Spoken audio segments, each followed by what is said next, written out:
Labdien! Šodien pastāstīšu, kā eksportēt rēķinus uz sistēmu Zalktis.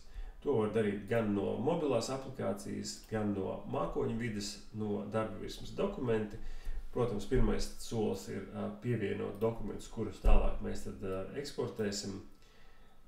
Ja, tātad ievelk vairākus dokumentus, pa vienam tie tiek digitalizēti.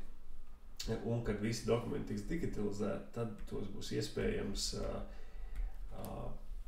pārskatīt. Protams, izmantojot robo plānu, vienmēr vajadzētu pārskatīt robotu lasījumus. Tāpat te ir iespējams arī pievienot komentārus dokumentiem.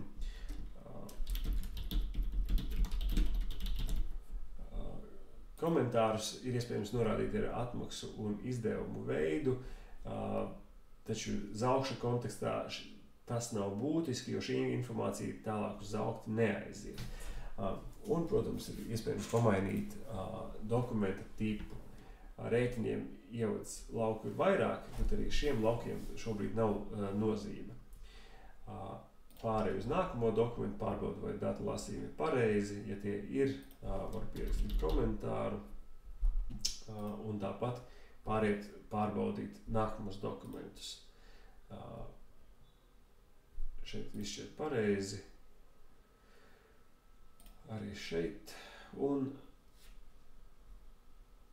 arī Nestes rēķinā šķiet, ka dati ir nolasīti pareizi.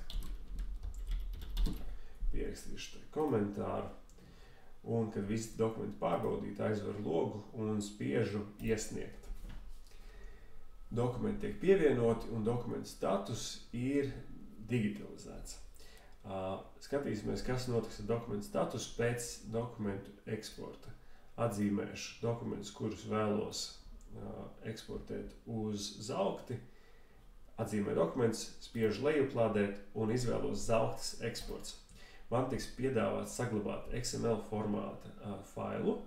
Es to izdaru un varu doties uz Zalkti. Pievērsīšu uzmanību, ka eksportētajiem dokumentiem status nomainījās uz nosūtīts, bet dokumentiem, kurus es izvēlējos vēl neeksportēt, status palika digitalizēts. Tas jums palīdzēs filtrēt apstrādātos un vēl neapstrādātos dokumentus.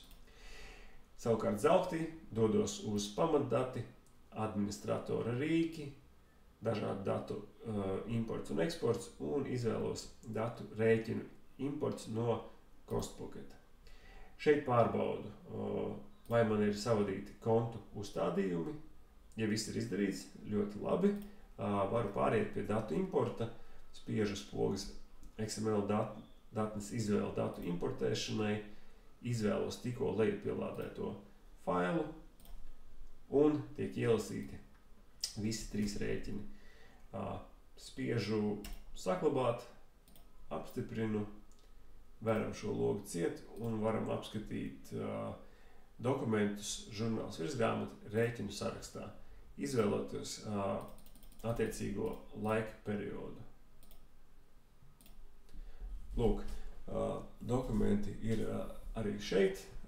Te ir arī citi dokumenti, rēķini, kurus esmu importējis.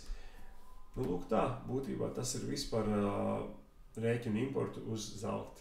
Paldies!